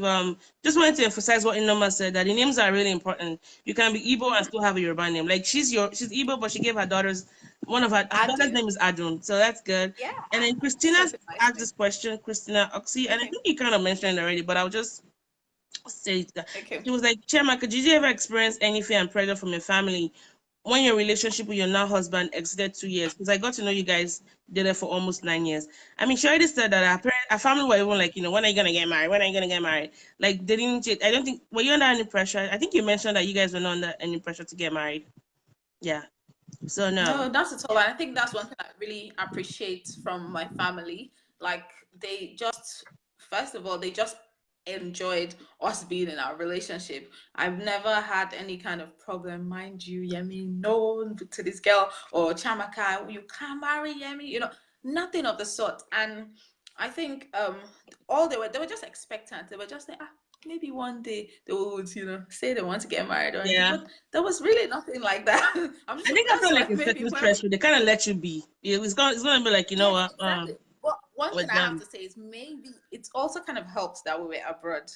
Because if you're in Nigeria, yes, you will see your family members more. Yeah. And sometimes when I feel like if family members, or let me just break it down, let's say parents were asking you, how far? It's not because of anything. I think it's more like maybe their friends too are asking them, they've been dating for long. There's always an alpha being asked. Alpha could be like, when are you having kids? You've been married for this years. How, like, you just never stop asking, it's just. Exactly. They'll always, and it might not be them pressuring, it's just maybe their friends or their other aunties. Or even if it's just one kid, how far? When are you having another kid? If it's just girls, how far? When are you having boys? If it's just boys, how far? Like, Really, people? Like, you just get used to them in a Forever. way because it's just the way they No, express so themselves sometimes. that's the thing. Like, they don't mean any harm. I don't think they do. They don't mean any harm. Some But don't, funny enough, but some do. yeah, maybe some do. But I It feel like is. we're Finally, very lucky. finally, you're a blogger. Yeah. You have your blog. You're into beauty stuff. I would never have thought about somebody as what's the word for it? Chiamaka and beauty. Like I did. Like you came into that. I was like, she has a beauty blog. Like who dashed that? You know I, that kind of thing. But I am so happy. Like you've done so much with it. You're so good at it. Like thank okay, you. your blogging. Like when you started your blogging, you sent your link many years ago. One thing I learned from you is to be consistent and to be passionate Yeah. about them. And so when I decided to go into podcasting, I knew I could do it because I've seen you, as my friends like you, they have expressed their passion in different ways. So that was encouraging to me, even though you don't know this. So I'm telling you that. Thank And so you have a blog. Can you tell people where to like find you if they want to follow you and tap into your vanity? you. Don't say I didn't Yeah. do anything for you.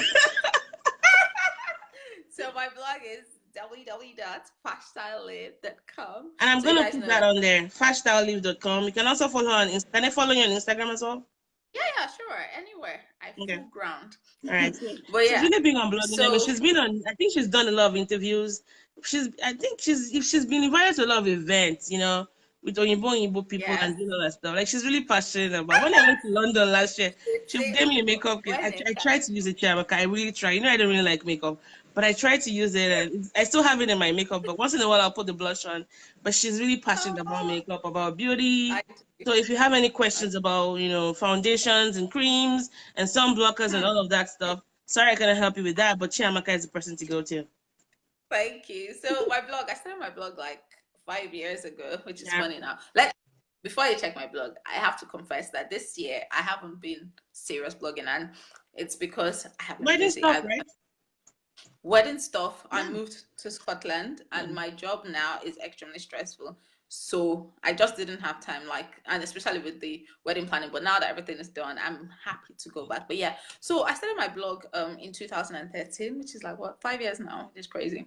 But I just moved to London because I was in Manchester before, and then I moved to London, and I think that's the time I got my first iPhone. So I just discovered, oh my God, the camera is so good. And I started taking photos, and my first job was in Westminster. So it was in central London.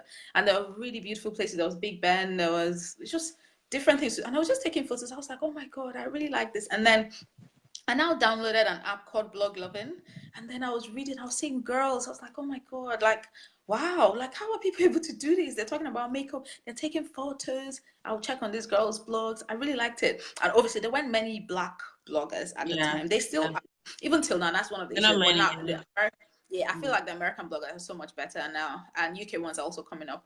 But yeah, there weren't many. They were just like, normal white girls and everything, which is nice. Like, I mean, obviously, it's just that foundation choice would be different. Yeah. I wanted to know what works for Black girls, what kind of foundation, stuff like that. So I just said, you know what, like, and I did everything in one day. I don't, sometimes if you want to do something, just do it. That's Nike. it. That's what somebody told me. Like, don't think it too much. Because I have a Don't think capacity about thing. it too Just much. do it, Nike. Just do it, because if you think too much about it, the more you think about it, the more you start seeing, like, loopholes, and think, oh, maybe I Yeah. won't have time, maybe I won't this, maybe nobody will read this. But no, no, no. So that day, I still remember that day, I went, bought my domain, bought a template, opened one on blog, and I took the name Fashstyle Live for everything, because then when you have a blog, you want to make sure you can find that name on Instagram, you can find it on Yeah. on Yeah. Twitter, on Pinterest, so that that's the so I just did that, and it was on. And then the first thing I did, I just put one blog post and a picture. And I think it's the picture thing that made me want to start a blog, and also makeup and stuff like that. So I started it, and when I started, like, I'll just have like maybe 2 or 3 people views or stuff like. But I didn't care, because I was doing it for the numbers. Like, I was Yeah. just so happy That's someone it. else is reading my blog. Oh my God, who is that?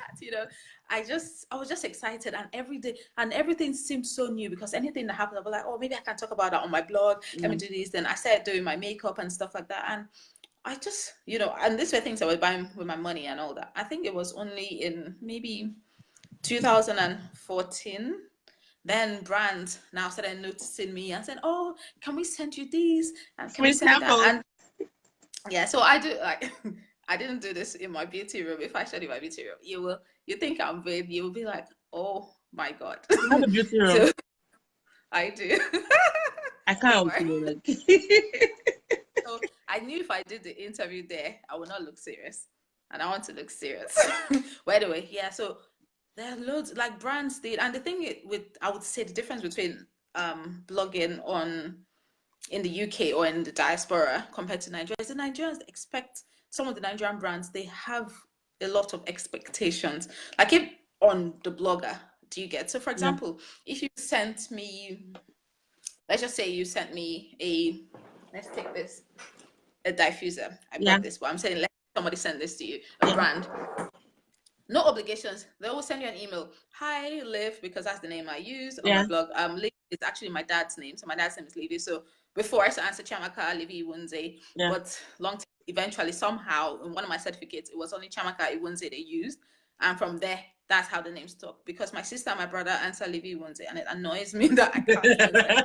So that's why I used to answer Liv, because it was still like, it's still part of my name. It's part of my surname. But anyway, I just use the name Liv. And brands can just email me and say, oh, we have this beautiful diffuser. Would you like to try it? The thing is, I don't accept everything because if I know it's something I don't like or I'm not Yeah. going to do, I won't do it. Like a brand just recently contacted me. They said, would I be able to do like a look for what's it called, for Halloween? I don't do Halloween. I'm not negative or positive. I just don't do it. Like It's I don't not have a Nigerian spirit.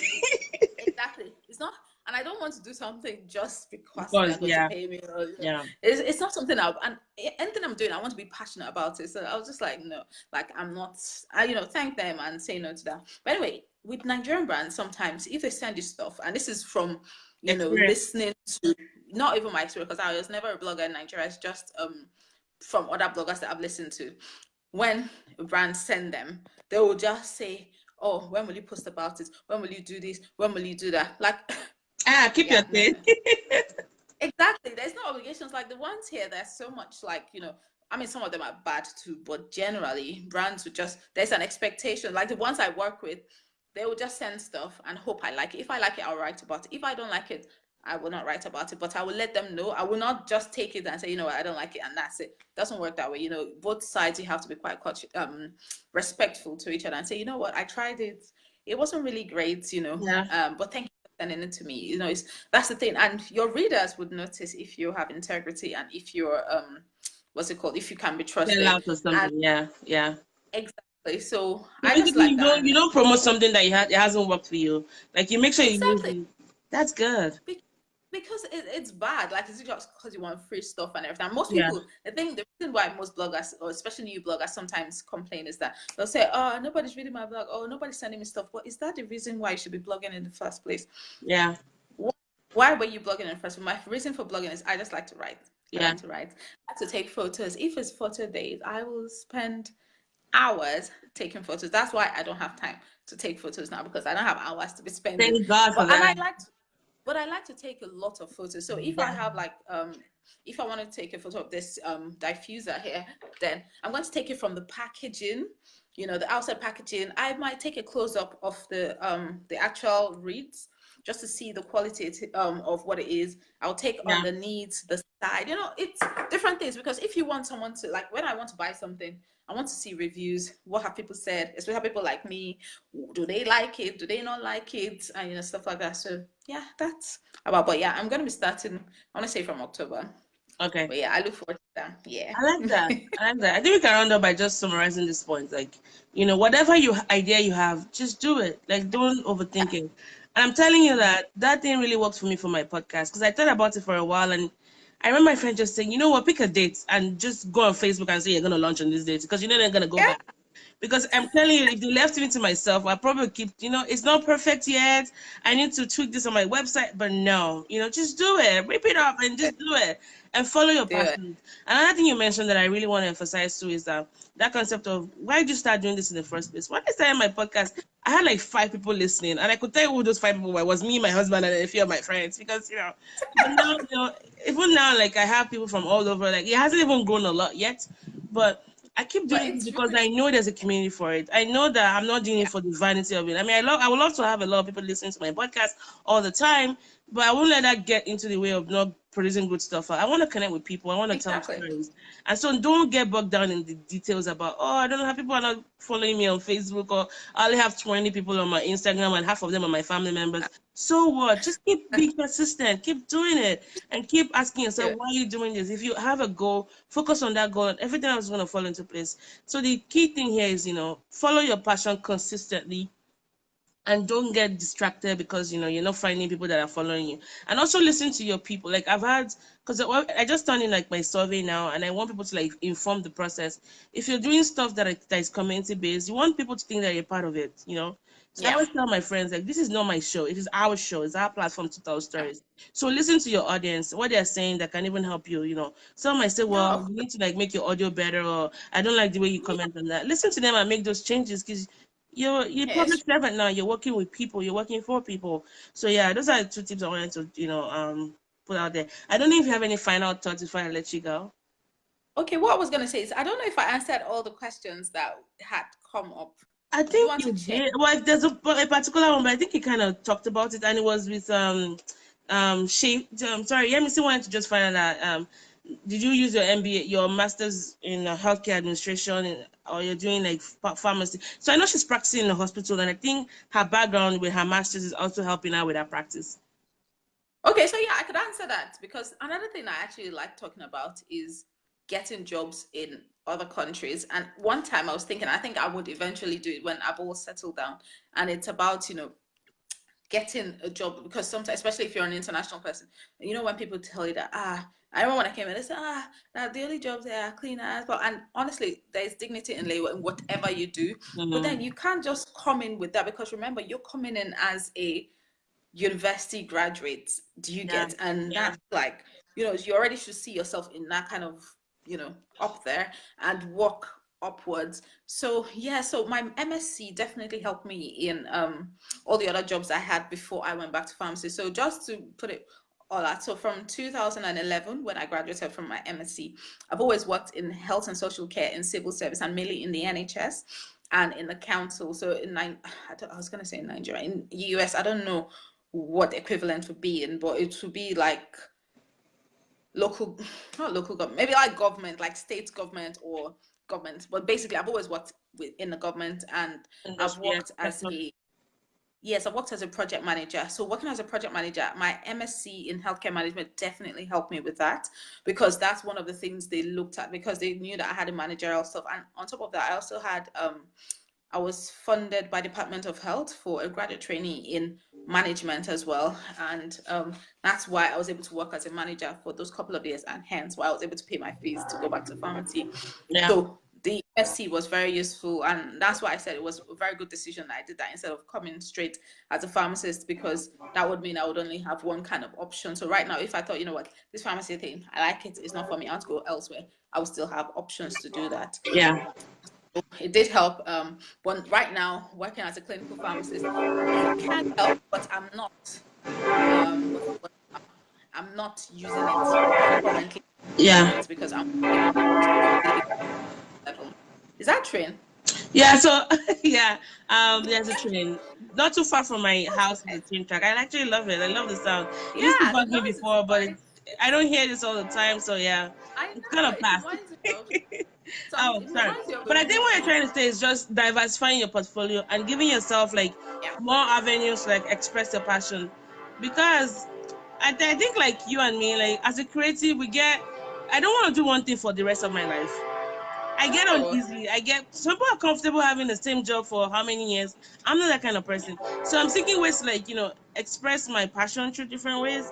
But I do have at the end of the day, my mission is connecting. So find that running theme in your life. Yours could be, whatever your theme might be. And you just have different ways of expressing it. So what she's just Yeah. trying to do is that by having her master's, she knows that she has opportunities if she wants to decide to leave the pharmacy job and, apply it somewhere. Because she's done a lot of project management with the government and all of that. Yeah. Yeah. So So apply those so skills it's that good. you need to succeed, basically, is what she's trying to say. Yeah. Yeah. And do that like when you can, and don't ever think it's too late for anything. Just once you do it, always add on top of it, because That's I went it. back again and did the project management, the agile project management foundation and practitioner or whatever. And sometimes, most times the companies will pay for it, and since I was working in government, they did pay for it. So yeah, it is because, and again, you can actually merge both of them because imagine if I said, I want to go back to Nigeria, but I want to do pharmacy on a very different level that I know is totally different from everything. Because I have my managerial skills and also I'm working as a clinical pharmacist, I could do something a kind of different health if I were to have a pharmacy in Nigeria, which I always wanted to have anyway. It will be different because I'll be gleaning on, and the thing is, I'll be happy to teach people because in school we used to do discharging, Yeah. as we call it, and I know when you told me you were in academia, I was like, yeah, that is totally for you. I But found my passion. Yeah. Yeah. exactly, I still love teaching a lot. It's very rewarding. It's just the same way I like to be in contact with like my patients and speak to them and talk to them and everything. It's the same way like if I were You to should look teach other into people, like, adjunct faculty positions. Like you can actually, like I have friends that are not in academia, but they teach on the on the evenings, or they do webinar classes. That they call them oh yeah, adjunct I do. pharmacy, like Oh, faculty positions. yeah, definitely. I even had the opportunity, like, sometimes there's what we call pre-regis. So Yeah. people before the pre-registration as, a UK pharmacist. So sometimes when they're with me, I like to teach them and say, okay, the different methods and stuff. And, that whole experience is really good. Like, that's why I know that at some point I would either maybe academia later, Yeah. or, or I would just teach pharmacists, like maybe people who are just graduating or people who want to learn, like maybe in Nigeria, Yeah. and say this, let's learn in a different way from what you've learned in school. Yeah. Let's learn how to do pharmacy in a different way that people would really, really appreciate. Yeah.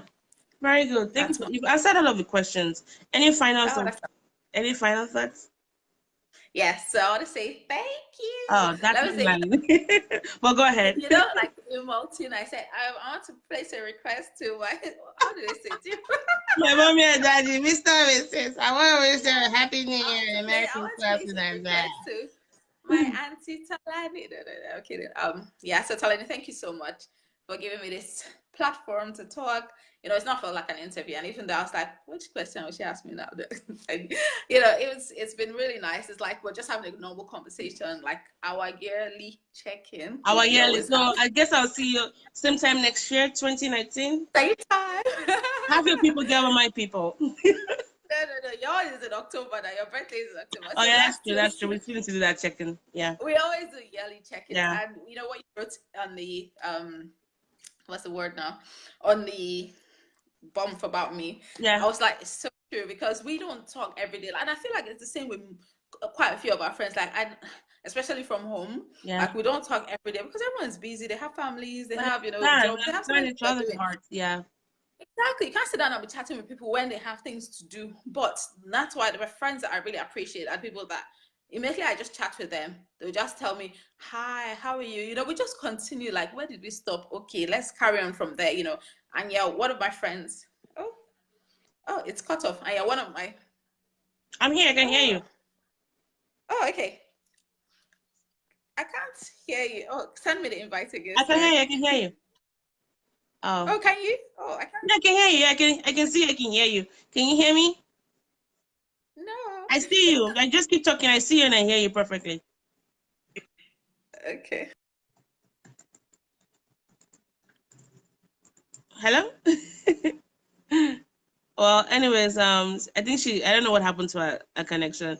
Anyways, thank you all for joining us. I didn't get to say thank you to her in person, but I know she's gonna listen to it. So this was the More Sibyl show. This is a live program, and I try to bring guests every week as much as I can to like talk about stuff. You can also check out the website. I have a podcast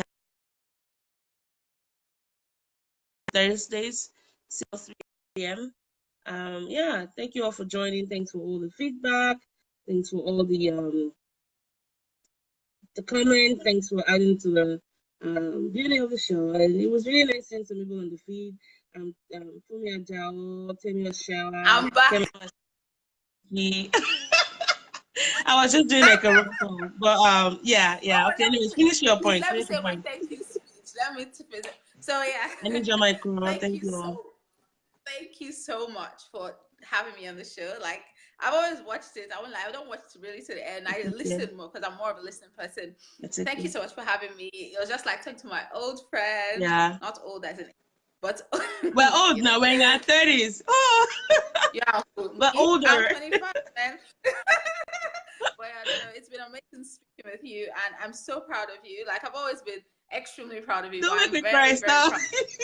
I want you to cry. Oh my goodness. Remove your glasses and cry. I'm incredibly proud of you in so many ways that I don't really tell you, because you too, you always say your head will expand, and I don't want no expansion of head. I am extremely proud of you for what you've done. You've always been a highly intelligent girl. We've been flatmates. I've been flatmates, roommates for long. And no, I didn't kick your So, but yeah, we've grown together, and I feel like, we know each other a lot. Like, you're very intelligent, and I like how you push past your comfort zone. You just push it, like, and I like that you do your thing. Like, so many people, like, they let things limit them, and you don't. And I think that's the key thing to, just enjoying life. Like, we cannot be here forever. When you see an opportunity, take it, push past that boundary, do what you like, do it in your youth, do it in your old age, do it in whatever. And I'm just so proud of you. I'm proud of my Taye Lulu as well. Whenever I see your shows, I'm just like, oh my god. Like, the other day I think you kind of like assistant prof, but I was like, soon to be prof. You go tell them, girl, like, tell them. So thank you for having me. And I think we've also broken that boundary of, when they say you're sciencey, you're just in one side, you can't do anything. Yes. But that's not true. I have so many of my friends, they're doctors, they're pharmacists, they're scientists, and they do artistic things. Like, I know you edit these, you do pictures and stuff like that. It's not an easy task to do. And for that, so thank you for having me on the show. I've really enjoyed it. In fact, I think I might go back to doing my YouTube videos. Nice to do them. There you go. And I'm gonna send you a link. You can always listen to this. You can keep it. I mean, it's gonna be your link forever. You can share with people that are in here. And I really I appreciate will do, because it. Really, thank you so much. I mean, I don't even know what else to say, but thank you. Thank you. And I hope this encourages thank you. people that are listening that it's not too late to start living your life. Whatever your passions might be, just do them. Just do it. Just do it. You can do it. Like she said, science is that doesn't define me. My job doesn't define me. My greatest achievement would be connecting with people and letting people know that, hey, we're all in this together. Like, this life, we're in this together. Yeah. We all have issues. We all have things we're struggling with, but how can we come together and help each other out? That to me will be like my greatest achievement. Like, my greatest accomplishment is bringing people together and making the world feel like a smaller place. So yeah, whether you're science, whether you're art, whether you're whatever you are, find ways to follow your passion. You can do it. Trust me. If I can, you can too. All right. Why they speak for Hero. Anyways, I'll catch you on the other side. Thank you all. This is really the final goodbye. Bye. My regards to Oga Yemi. Our wife. Greet Oga Yemi for us. All right, bye, love.